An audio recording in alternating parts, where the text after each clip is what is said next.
Good evening, everyone, and welcome. Thank you for joining us virtually in what is the final Stavros Niarchos Foundation Brain Insight lecture of this academic year. So I want to thank Stavros Niarchos Foundation for their support and the members of the foundation that are here today for their partnership and their commitment in helping us make brain science accessible to the public. And this has never been more important than it is now. The Zuckerman Mind, Brain and Behavior Institute tries to understand how the brain gives rise to the mind and to behavior. What we love, what we hate, how we feel happy or depressed, it all happens in our brain. And Columbia decided to put together an interdisciplinary effort with many researchers from many different departments, people from psychology and physics, mathematics, neurology, neuroscience, psychiatry, all together to try to have a bold approach to trying to figure out how the brain works. And how do we go about it? We wanted the science to be transformative, and we built a mission around the pillars of being transformative, but also of promoting collaboration, promoting the growth of the individual scientist, but importantly, having diversity and inclusion in our environment. And this is fundamental, not only because it's the right thing to do, but also because it will lead to better science, it will lead to better outcomes. And so tonight, you will be treated to fantastic presentations and discussions from two amazing Columbia University faculty members, Dr. Dana Crawford and Dr. Courtney Cogburn. And they will have a conversation moderated by Dr. Ariel Mosley.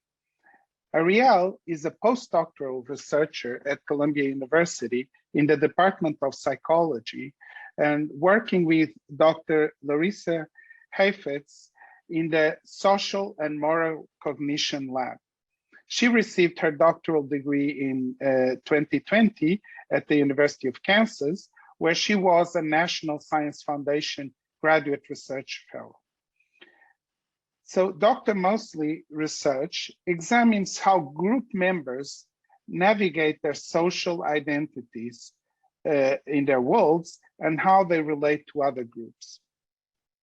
More specifically, she studies how people think about or respond to or engage in acts of cultural appropriation or acts of out-of-group cultural use. She's also passionate about research that addresses racial and social justice. And one of her aims next is to conduct basic and applied research that promotes social equity, improves intergroup relations, and cultural understanding. So it's really a pleasure to have you tonight with us, Ariel, moderating this event. And please join me in welcoming Ariel. Ariel, the floor is yours. Thank you so much. Thank you, Ray, for your kind introduction. It's my pleasure to introduce this important virtual event. Over the past year, our understanding of how racism, prejudice, and bias have affected every part of society. Now is the time for us to understand the harm that racism causes to all of us and to explore the ways that we can act to find solutions as individuals and collectively. In my own research, I examine issues of social identity, intergroup relations, and processes of prejudice and stereotyping. More specifically, my work examines how people reason and respond to social inequality and injustice. Through my work, I hope to contribute to a better understanding of intergroup relations, including how to best foster culturally diverse, equitable, and inclusive environments. I was really inspired to moderate this event because given the ongoing racial violence in society today, both physical and symbolic, It's imperative to have conversations surrounding strategies on how to navigate these inequities. Today, we will be hearing from Dr. Dana Crawford and Dr. Courtney Cogburn, two experts who take two different but complementary approaches to researching the impacts of racism on society and individuals. Dr. Crawford and Dr. Cogburn will introduce us to their research and how their work has helped us to understand the significance and the impact of racism, and importantly, point us to solutions and actions that we can take right now. In this event, we will hear two 15-minute talks, one from each of our experts, after which I will moderate a discussion between the speakers. As part of this discussion, we will include questions from you, our audience. If you have already submitted a question, thank you. If you wish to submit a question while the talks are in progress, please take a look at the question and answer button to submit your questions to the panelists. And please let us know if you are a teacher or a student. And if you are a student, please tell us what grade you're in. Now it is my great pleasure to introduce our first speaker, Dr. Dana E. Crawford. Dr. Crawford is a pediatric and clinical psychologist. She's a graduate of Howard, Temple, and Miami universities, and has degrees in African American Studies, Education, and Psychology, and a certification in nursing. She's also a scholar in residence at Columbia University's Zuckerman Institute. Finally, she is a developer of the Crawford Bias Reduction Theory and Training, CBRT, and serves as cultural bias consultant with organizations across the United States. Please join me in welcoming Dr. Crawford to the virtual stage for her talk titled The Humanitarian Crisis of Racism and White Toxicity. Thank you so much for your very generous introduction. And Dr. Mosley, I just feel like I want to take notes and learn from you. It's a privilege to be in this space. A talk for 15 minutes. How do we really get to the depth of how serious this crisis is, as well as what are some ways that we can bring resolution? I'm going to attempt to do that in the 15 minutes that I have, but I think a lot of the work is going to happen in our Q&A section. So I'm super excited for everyone who joined us today in this space. I start with something that's very important to me, and that's disclosures. First, of course, we need to always recognize the ways that money really do drive research agendas and access to the ways that certain voices are amplified. However, financial disclosures alone aren't the only part that really impact the ways that we connect and perceive and understand knowledge. So I disclose that I come to this conversation as a Black woman. You may observe me and know that already. However, I invite you to lean away from that assumption of looking at someone and understanding their identity based on an appearance. I'm also a descendant of enslaved people with inherited resiliency. I'm a cisgender woman. I'm a first-generation college student. I'm the wife of a Black man. I'm the mother of two children, hopefully who will be quiet during this webinar, but you may hear them.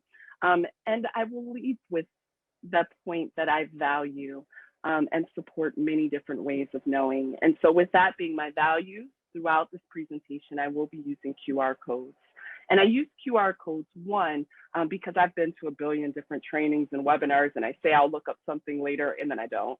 But also because although we value academic and scholarly knowledge, we also have to recognize when we talk about racism, prejudice, and bias, many voices are silenced. And whose voice is allowed to say, this is substantial, this is valid, is often not the very people that have been hurt. So I'll be using QR codes that are both from academic knowledge, but also that are from community knowledge, because there are many different ways that we're gonna have to approach this to come to an understanding of reducing racism, prejudice, and bias. Racism is everywhere. We see it in schools, in our workplaces, in our businesses, in our religious organizations, in medicine, in our relationships, in our government. And if you don't really see what I'm talking about, here are just a few examples.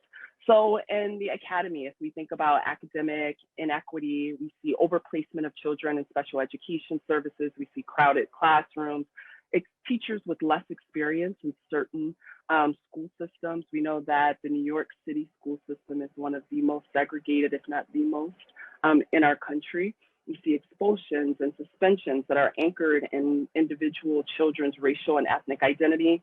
In medicine, we see horrific rates of maternal mortality. We see this in COVID-19 death rates. In our housing, there are questions around quality, location, home ownership, and employment, inequitable salaries, promotions, and hiring. Even in our legal system, rather than the criminal justice system, the criminal legal system, we see issues related to sentencing, death policies, and policing. And so this idea that racism is everywhere doesn't just start on a societal level, it actually starts very, very young. We see babies as young as 3 months old showing a preference for the faces of caregivers that match, for their caregivers that match the same racial and ethnic identity. And so young babies at a young age, at 3 months, are able to recognize race. We see children as young as 2 years old start to reason about behavior based on race. At about 2.5, we see children starting to choose their playmates based on race. And at 5 years old, we see our white children really selecting playmates based on race. And at 5 years old, children start to associate certain groups with higher statuses related to race. And as horrifying as all of these numbers are, the thing that really drives me is knowing that explicit conversations with young children within a week start to shift their racial attitudes. And so these conversations are critical to be having with our youth, but also they show up in so many other places because of the stories we tell. And this study, this idea of how racism, prejudice, and bias shows up for young children has been a narrative and research that we have seen for decades. So Clark in 47 identified through the Doll study the ways that racism is linked to self-esteem, to self-worth, to values. And then we see many scholars replicating these studies. And these two images are two projective tests where children are asked what's happening in the picture. And in the study, what we see is when the little white girl is standing behind the swing, children project that she is helping Abby, who's on the ground, up. In the other image where Brenda is standing behind the swing, children say that Brenda pushed Sarah. So children, even at a very young age, start to make stories and narratives about race and about behavior. And these stories over time become the truth. You know, is there a difference between perception and reality if it's your understanding of the world?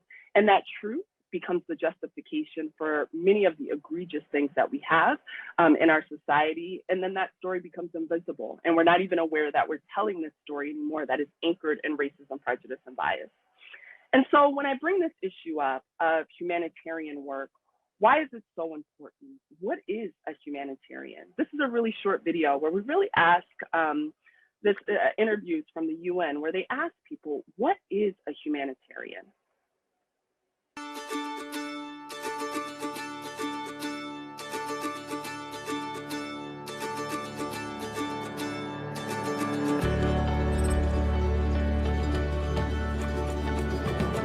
Someone that puts others in front of themselves.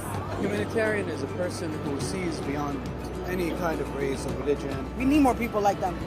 A lot more people like them. Being kind to other people, respecting their rights, especially. Somebody who genuinely wants to help. Doing things for your fellow man. Someone who thinks about the human needs and survival of the human race above all. Maybe like a global citizen, something like that. Yeah. Selfless and thoughtful about the well-being of other people. They want to make the world better. It means the love of humanity. That's what it means, right? And so when we think about humanitarian work in the context of racism, you know, a humanitarian emergency is an event or a series of events that represent a critical threat to health, safety, security, and well-being for a group of people. And racism very much meets this criteria. And so why is it so important to declare that racism is a humanitarian crisis? First and foremost, it allows us to focus on the systems and the structures that create racism rather than dismissing inequities as the fault of individuals. It also recognizes the long-standing history in the United States that permeates across the entire world in every single institution. And so because we become professionals, because we decide to go to school, it does not negate that social learning from that 3-month-old baby and those early experiences in school. In fact, becoming a professional actually makes us more vulnerable to these issues that come up from racism and prejudice and bias related to resources and power. More specifically, when we challenge ideas of what racism is and what it looks like, when we challenge concepts like white toxicity, also known as white supremacy. I prefer the term white toxicity. White supremacy to me actually perpetuates white supremacy. There's nothing supreme about it. And white toxicity allows us to all, not just people of color, to really recognize the ways that concepts of whiteness can directly impact each other. More specifically, white toxicity refers to the ways that whiteness as a concept is used to determine the appropriate affective, behavioral, cognitive ways that people are to be. The ways that everyone is compared, resourced, and then harmed if they do not meet these standards. And so these resources and power show up in areas related to resources in the professional space, conflict and worries about offending people, worries about being labeled, not knowing what to say when you see racism, worrying about sounding uneducated, being embarrassed, feeling shamed. But when we think about power, the intersection of the ways that you worry that you may be fired, humiliated, your reputation ruined, you may be harassed, assaulted, and even killed. And so when we talk about the humanitarian crisis of racism, it's critical that we recognize the resources and the power. Now, what do we do about all of this? For many of you, you may already say, I knew all of that. I already know about this. Yes, it's a humanitarian crisis, but what do we do? And so for years, I experienced racism as a young person in the classroom.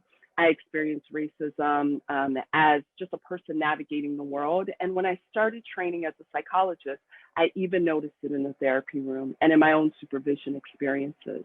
And so I became fascinated with what does it mean to decide that you want to dismantle racism when you are well-intentioned, when you're not the image of racism that many of us have seen, those black and white images of a dog attacking someone, but instead, when well-meaning, well-intentioned people still engage in this humanitarian crisis. And so the Crawford Bias Reduction Theory and Training in CBRT is really about having a systematic approach to understanding and making the story that becomes invisible more visible. And so it's 3 major pieces. One is the awareness of the origins of bias, prejudice, and racism, and really the socially transmitted disease that we are all infected with, that is racism. The next is the investigation. What triggers our racism, prejudice, and bias, and what does it look like when it shows up? And lastly, how do we reduce the impact, not the intention, but the impact of individual, interpersonal, and systematic racism? When we think about what gets triggered and what gets activated, experiencing racism is really difficult. It's very painful. It's disorienting. And so there are many different systems that get activated. The first is affectively. In our emotions, it triggers fear, anger, anxiety, sadness, and for some even excitement.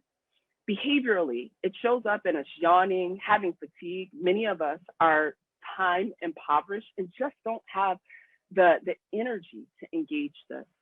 It shows up cognitively, and when we start to have judgments about people and labeling them a terrible person if they engage and say things that are racist or prejudiced or biased, it brings us to flashbacks in our own lives, in our own childhood and experiences we've had. And it also leads to excessive curiosity, where we start to view people as a caricature of their true self. And lastly, physiologically, it impacts our bodies. Our hearts start pounding, our mouths get dry, our muscles get tense, and all of these ABCPs are signs that racism, prejudice, and bias are present. And when that happens, we have to cope. And there are 3 different ways that we cope that do not dismantle racism. The first is we avoid. We just withdraw, we disconnect, we silence, we use inappropriate humor, and we shift the focus. Instead of talking about racism, we talk about other marginalized identities like gender or about LGBTQIA identities. These things that do not dismantle racism, but we're trying to cope, so we just kind of avoid. The next For some of us, we go into superhero mode where we have this exaggerated sense of responsibility. You go to every training, you're in every single workshop, you're on every committee, and you burn out. You burn out and you get crispy and you can't endure. The last is we go into this critic mode and we move against the thing that is activating us, and we get angry and irritable and we have heated arguments and we're CCing people on emails that don't need to be involved, and we diagnose, oh, you know, you're bipolar, and we're not even mental health professionals. All of these things to cope with those affective, behavioral, cognitive, and physiological activations. And so what the Crawford bias reduction theory and training challenges us to do is to have that awareness of the ways that we all have this socially transmitted disease and how that is linked to our resources to fear and power, to recognize our ABCPs, and to recognize also how we're coping in ways that do not dismantle or change the world and really do not change this humanitarian crisis. The next is an investigation, and that's wonderful to understand what it looks like individually, interpersonally, and institutionally, but that's not going to change the world. We've all lived through enough experiences where the cultural consciousness waves have happened. Last summer, it was Breonna Taylor. Before that, it was Eric Gardner. Before that, it was Emmett Till. And so what will change? Why will this moment be different? How will we really address this humanitarian crisis? The goal is to be able to cross that bias boundary, to manage our affective, behavioral, cognitive, and physiological reactions, to reduce our unhelpful coping, to be able to move from our minds feeling so full of all of this stuff that is so painful, to be able to be mindful and engage in strategic approaches. And so Let Up is a mnemonic for us to internally regulate ourselves. It's an internalized processing model to really help us regulate those ABCPs. And it stands for listening to what activates you, empathizing with yourself so you understand your own pain and you do not have to center yourself in someone else's journey, but you understand your own experiences with racism, prejudice, and bias. It's then deciding if you're going to tell your story or to teach and educate around these concepts of racism and really start to get into this humanitarian work. It's understanding the larger picture. When you come into a room, it's not just you into that room. It's just not you as an individual. It's you and your entire crew of social identities. And then lastly, it's psychoeducation or planning what you're going to do to make it really clear that when racism shows up, you are not going to collude. You will not remain silent. You will not pretend like it's not there. It is an elephant in the room and you see it, you name it, and you point it out. And so my goal in CBRT is to really help people see that even though this work is so uncomfortable, even when you're uncomfortable, you are capable. And so there's some data because of course we need to see, is there evidence? So this is just a simple pre-post assessment. And what I have seen in hundreds, at this point, thousands of people engaging in the CBRT approach is that I've seen an increase in confidence in people's ability to communicate with patients, the ability to correct culturally awkward interactions and to repair those cultural ruptures, to recognize when disparities have occurred, and also to advocate for patients and disempowered colleagues. And there are many different ways that I deliver the CBRT training. It's as short as 5 minutes, or as short as, sorry, that was my marker, as short as intervention in an hour-long training, as long as 2 years long. And so this is the abbreviated version. And what I've seen is there is a pre-post change that people, when they enter into the CBRT work, at the end of the journey, there is a change in all of the markers I discussed. There's also change if they do a full day with me. If this is an 8-hour training or if it's a 2-year training, there is change that is significant in their ability to recognize the awareness, the investigation, and the reduction.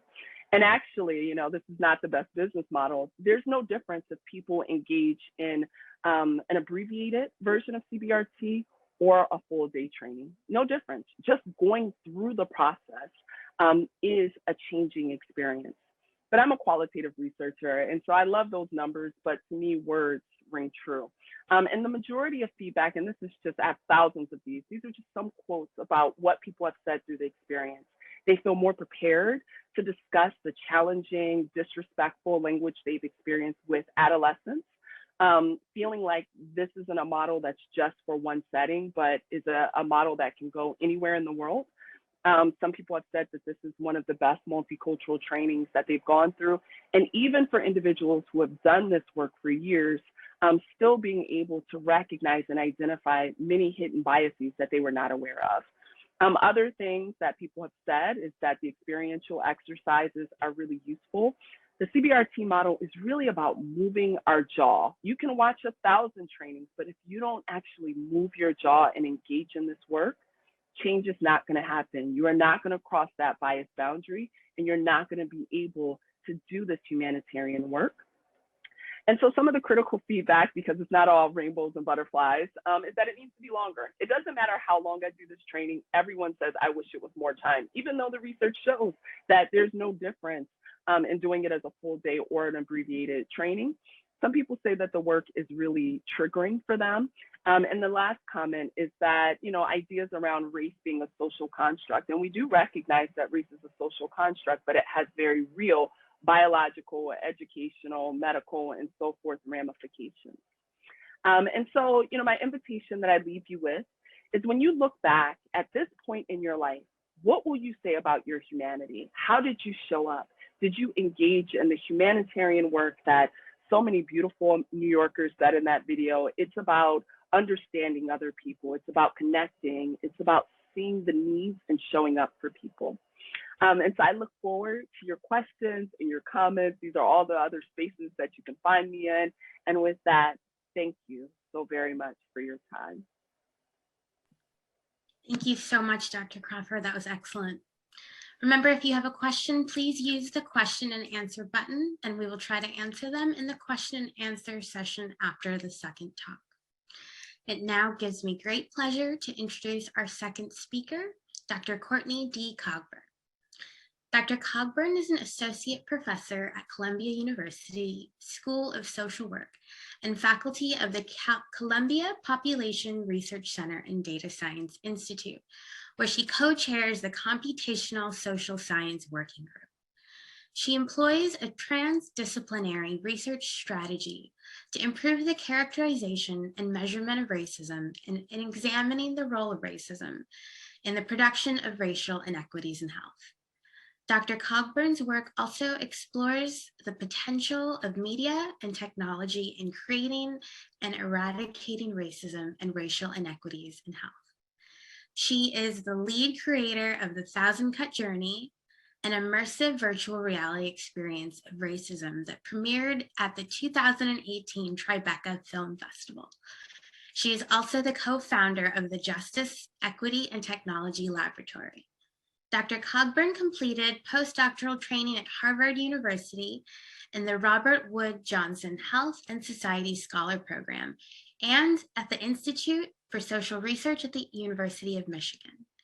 She received her PhD in Education and Psychology and MSW from the University of Michigan and her BA in Psychology from the University of Virginia. Please join me in welcoming Dr. Cogburn to the virtual stage for her talk titled From Fixing Problems to Reimagining Futures. Thank you, Ariel, for that warm introduction, and I'm delighted to be with you all this evening.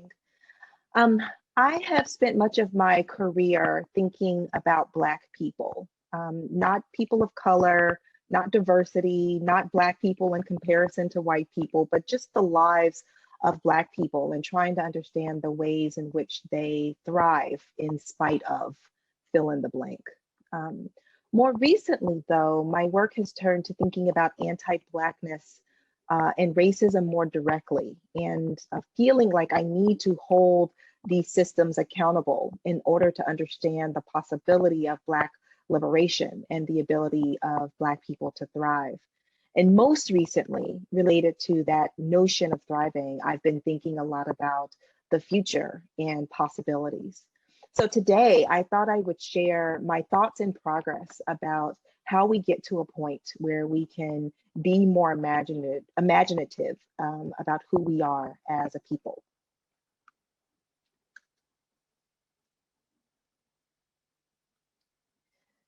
So when we think about anti-Blackness, we're really thinking about the ways in which we have these embedded assumptions of Black inferiority.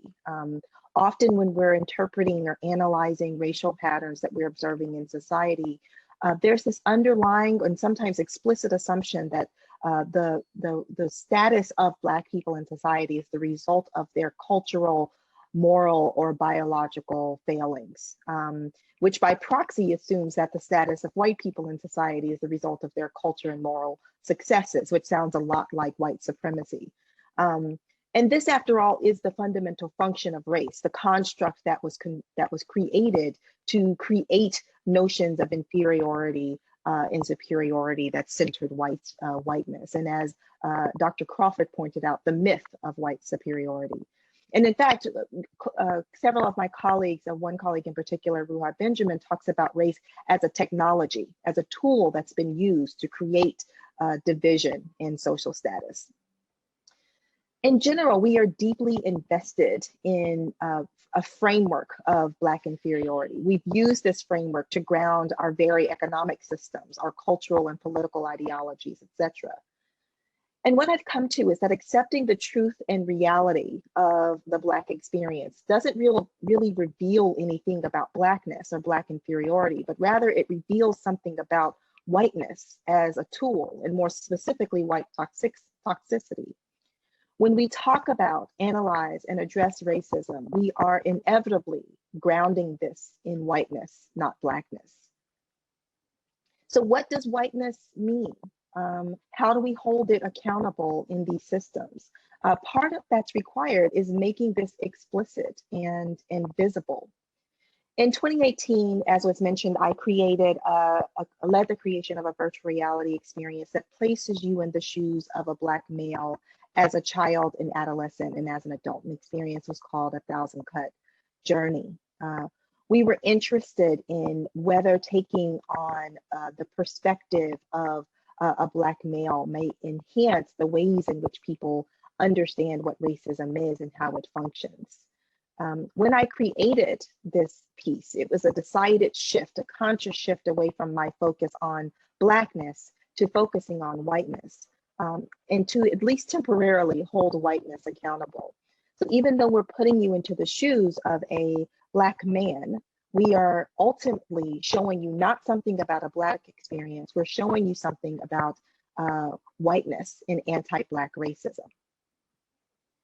A lot of this work was grounded in the notion that white people don't understand racism. That's more than something that's grounded in my very valid personal experience, but it's also clearly empirically grounded as well.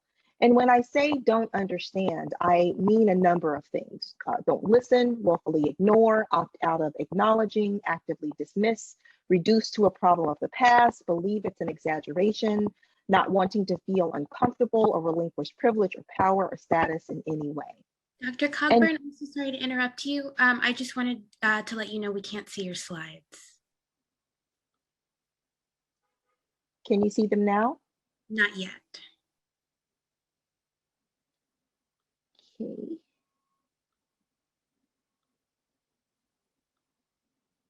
Great. Can see them now? Yes. Thank you. Thank you. I appreciate that. I didn't know that. Right. So when I say don't understand, I'm talking about a number of different aspects of this phenomenon. And when I created 1,000 Cut Journey in particular, I was thinking about white liberal audiences. And it was a response to this tendency among white liberals to intellectualize and pontificate about racism, to invest in symbols of equality without really sacrificing anything, without truly repairing anything, without actually investing in pathways that lead to different possibilities. And the response to this has often been, well, aren't you preaching to the choir?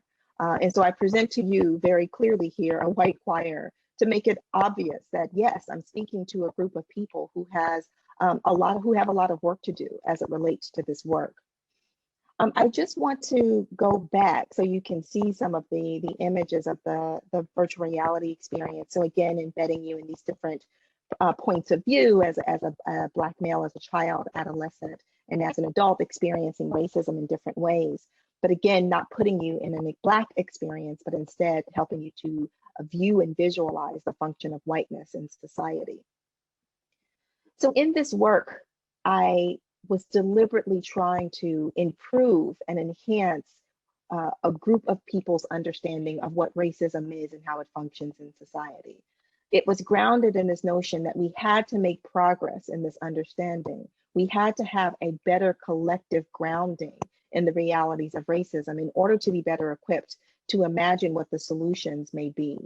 And I still hold true to this. I think that this is important, but it also roots us in thinking about problems and fixing problems, when I also think it's important for us to imagine ways of moving forward. How do we move on? So I have some bits of information, things that I've learned over the past several years that I think are important in order for us to move forward. One, we're stuck in a loop. We're stuck in this loop where I and others are in this hamster wheel of an existence of trying to explain what racism is, the very basics of what it is in society, and often having to respond to calls, prove to me, show me the data, in spite of thousands of studies, and then just looking outside of your window and paying attention, being there for your consumption. Teach me, tell me what to do. A lack of agency and investment in one's own progress and growth. This notion of now more than ever, this has been a common refrain that's talked about in the text Black Futures since the death of George Floyd, where there's this shock and awe that this is where we live, that this is the country in which we live. Black people and other oppressed people are not at all surprised that this is where we live. And yet there's this common refrain among white people in particular of shock that this is where we live. And this continued investment in this intellectual exercise. Let's keep talking, let's keep reading, let's keep imagining all the possibilities of this, let's keep considering all the different empirical iterations that we could produce to demonstrate what is fundamental to the grounding of our country, the creation of our country, and that this is also a global phenomenon of anti-Blackness and the function of racism in our society. We have to break out of this loop. We have to break out of an investment of repeating these things over and over and over again. And some core assumptions that I make in doing this work. One is that we must not only accept and understand the global realities of racism, we must accept and understand the global realities of anti-Blackness in particular, and the ways in which anti-Blackness is inextricably tied to whiteness.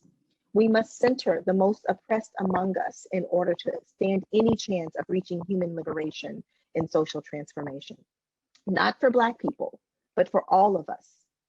I will assume in this talk that you have done the work to accept the truth of who we are and who you are, and who we have been and who you have been, and who we and you will inevitably continue to be without racial transformation. And if you have not done that work, start there and then come back to this recording and listen to my remarks again. In order to reach liberation, we will find it at the intersections of oppression, and when freedom is lived at the intersections of oppression. So again, we're thinking about the most marginalized groups in society. We're thinking about Black, women, trans, in a spectrum of physical and neural abilities, in thinking about how do we actually reach some notion of human liberation. So in thinking about imagination, I want to honor today's focus, which was not only to recognize the impact of racism and white toxicity, but to also work toward change, to imagine a different future. Today, my hope is that we will join together not to describe and fix problems in fundamentally flawed structures and cultures, but in reimagining, thinking again about who it is we want to be, and truly believing that it's possible to get there. I don't pretend to have any clear answers to these questions. The freedom to imagine this possibility is something that I've only recently claimed myself. Again, I focused most of my career on describing the problem of racism. But my call today is a shift in focus and purpose and what we believe is possible. And I've been inspired by a number of voices in this space who are also imagining and who are invested in a process of accountability and collective transformation. One is the author and activist Miriam Kaba, who says, we'll figure it out by working to get there. Again, no one has a playbook. No one has an exact list of things that we need to do in order to move in this direction. But there is a need for a collective investment in imagining something different, not just placing bandages on old problems, but acknowledging those problems and holding true to a bigger vision, a bigger set of values for who we want to be as a society. And ultimately, if in order to build tomorrow, we have to see it. We spend way too much time trying to prove that racism exists, responding to confusion and delusion about the realities of the societies that we live in. We have to move on. We can't keep spending our time and brain power on the problem of describing this issue, but should rather be invested in moving forward. There's something called pragmatic utopianism that really refers to starting where we are, but imagining where we want to be. I have no delusion that we just get to start with a blank slate. Dr. Crawford likes to use the phrase tabula rasa, that we get to erase all of this and start all over and build from the ground up. We have to grapple with the realities of the systems that we live in and operate in today. But we also have to, in that fight and struggle for equity, imagine who we actually want to be, and not just try and scrub ourselves clean of of our original sins around racism and anti-Blackness to think about where we want to go next. So thank you, and I look forward to our conversation.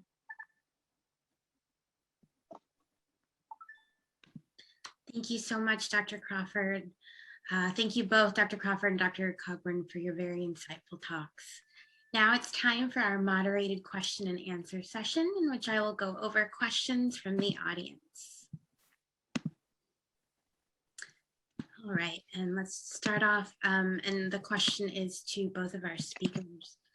If there's one thing that you could have people take away from your talk, what would that be? And either can go. I think for me, it's really that racism, prejudice, and bias, specifically racism, is very systematic. And if we aim to dismantle that system, we have to have a systematic approach. And that systematic approach may be individual, it may be interpersonal, it may be institutional. My hope is that it would be all three. But you cannot just wish it away. In the same way that if someone is aiming to have a better relationship to fitness, they make a plan. If someone wants to learn a new language, they make a plan. And so having a anti-racism plan is a critical component for every person. And so if nothing else, I would invite you to sit down and think about, like, where are my goals? What do I need to do? What is the work that I'm going to do today? And then I'm going to check back in 4 months and see where I'm at. And then I'm going to check back in another 4 months and really have that relationship to SMART goals if we are aiming to dismantle these systems.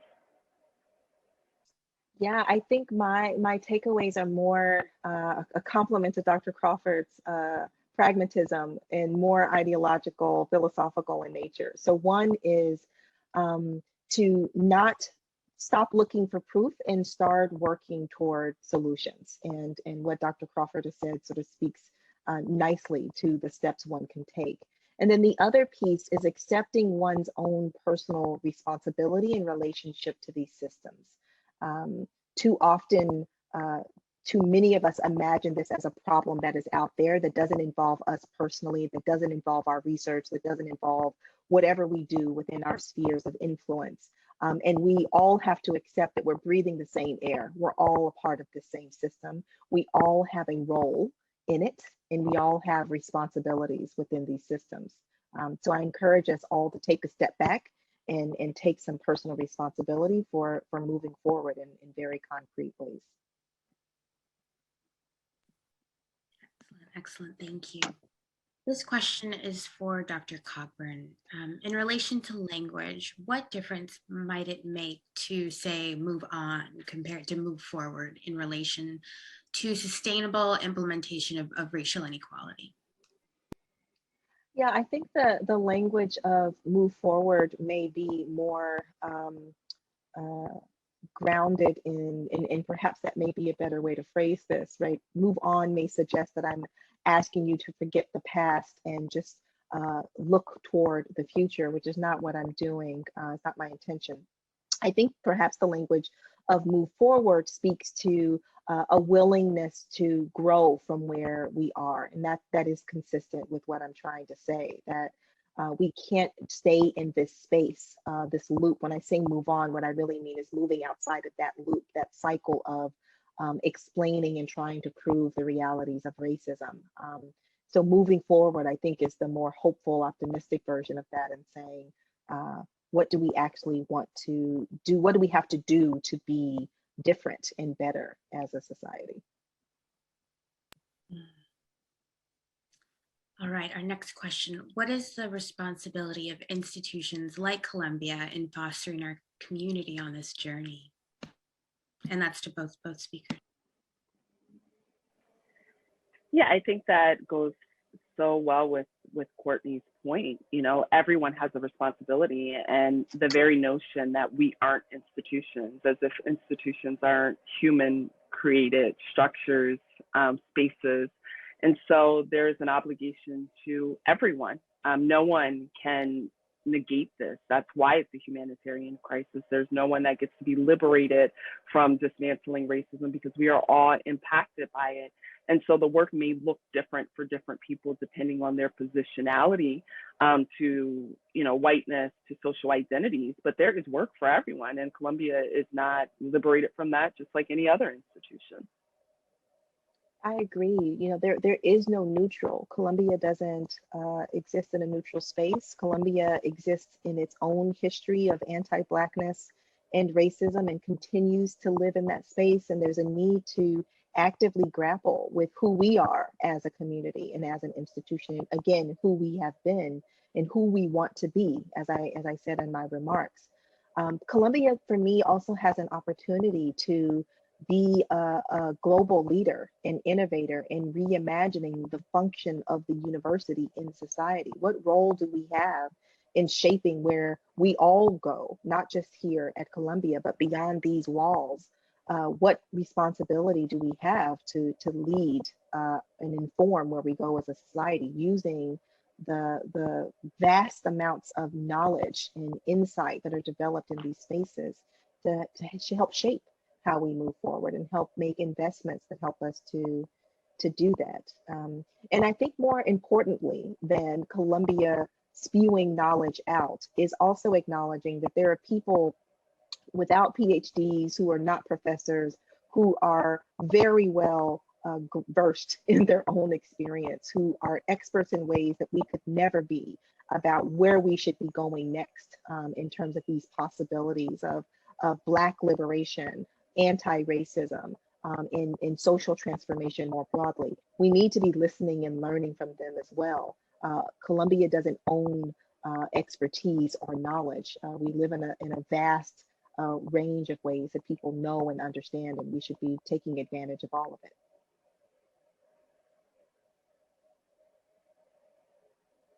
What are some of the ways that we can have conversations about racism and bias with children? Also, what are the effects of unrecognized, avoidable early traumas on children, and how that's connected to racism and other antisocial behaviors? I'll start with that. So, you know, first and foremost, we have to recognize that discussing racism with children is an obligation, in the same way that we discuss how to keep their bodies safe when we talk about good touch, bad touch.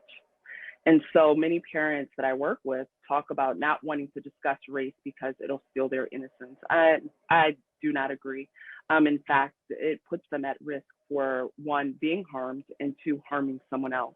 And so I think the easiest way to just jump into the conversation, because the schools have such amazing work is to use a bullying model.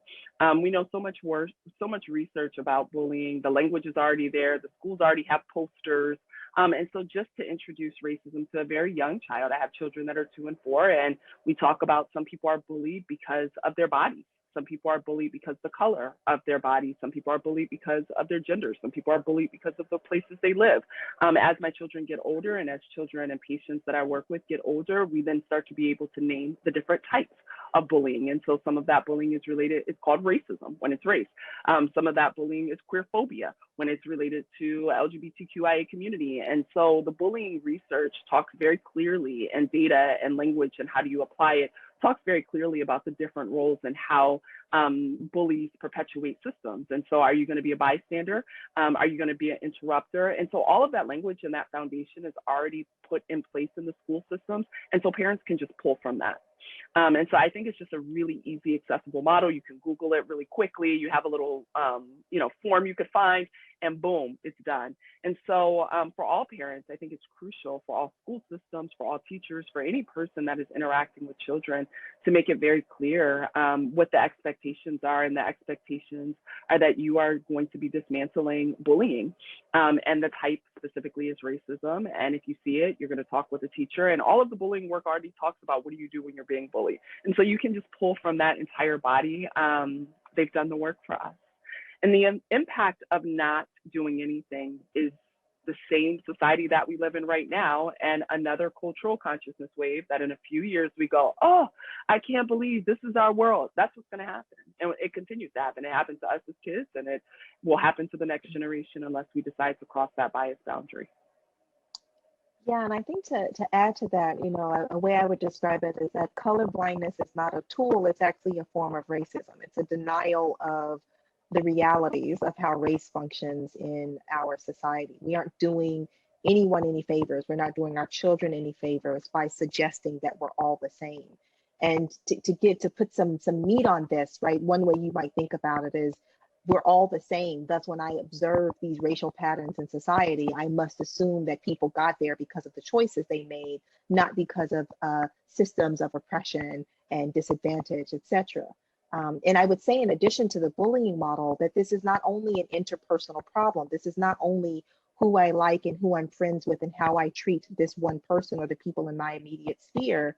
We also have to educate our children to understand, to build structural competence, to understand how systems work, to understand the history of our country and how we got here, and to grapple actively with whiteness. White kids have race also. White kids experience racism as well, just not in the same way that Black kids experience it, for instance. So we all have to grapple with this. It's not just a conversation that Black people need to have with their children.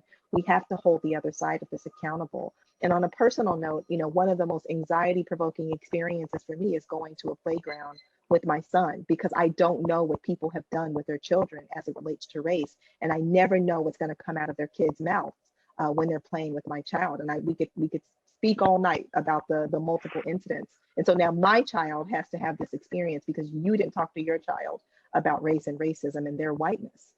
It's critical.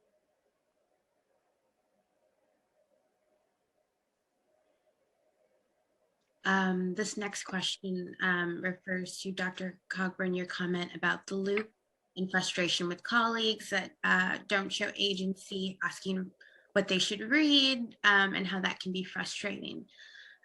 What does it mean to truly be an ally, and how can people hold themselves accountable for continually engaging in active learning about these racial issues without placing the burden on communities of color?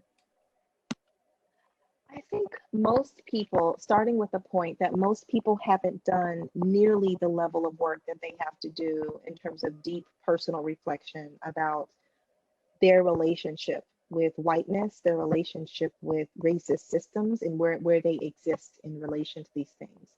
I think that work is critical. Too often people jump on a bandwagon, they've read a book, and now they have this language or they have a construct and they're using it here or there, but they haven't really done any deep work as it relates to themselves as a part of this system. I think that's a critical piece, and it ends up getting in the way over and over and over again. It comes up a lot in white liberalism, where people get invested in this identity as a good white person without having done this deep work or real deep understanding of what whiteness actually means and what it has meant historically, how it has functioned in society.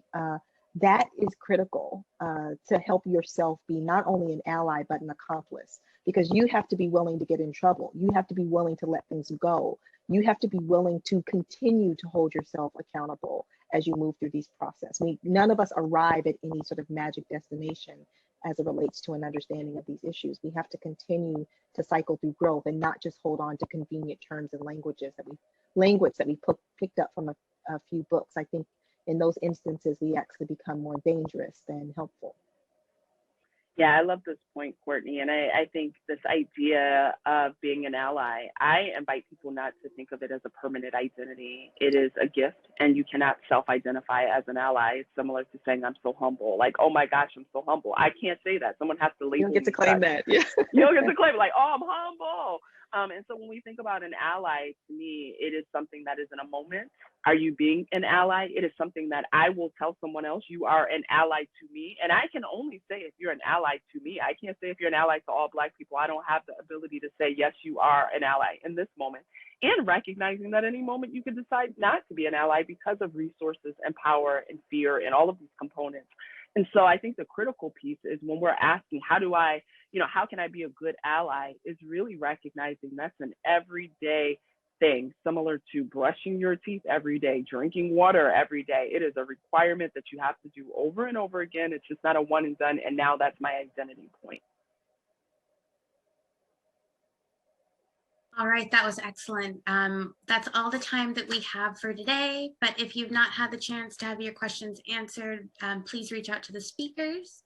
Thank you all for attending this event, which is the last lecture of the series. Hopefully now we have a better understanding of how racism, prejudice, and bias can be mitigated in society. Please take 2 minutes to fill out the survey, which we will put in the chat, and let us know what you think about today's event. We appreciate any feedback. Thank you all again for your time. Thank you, Dinah, Courtney, and Ariel for this wonderful conversation. We hope this is the beginning for all of us of a true process of change. And we hope that those that were with us think the same, and that they thought this conversation was fruitful. And we hope you join us here for our program at the beginning of the next academic year. Thank you so much.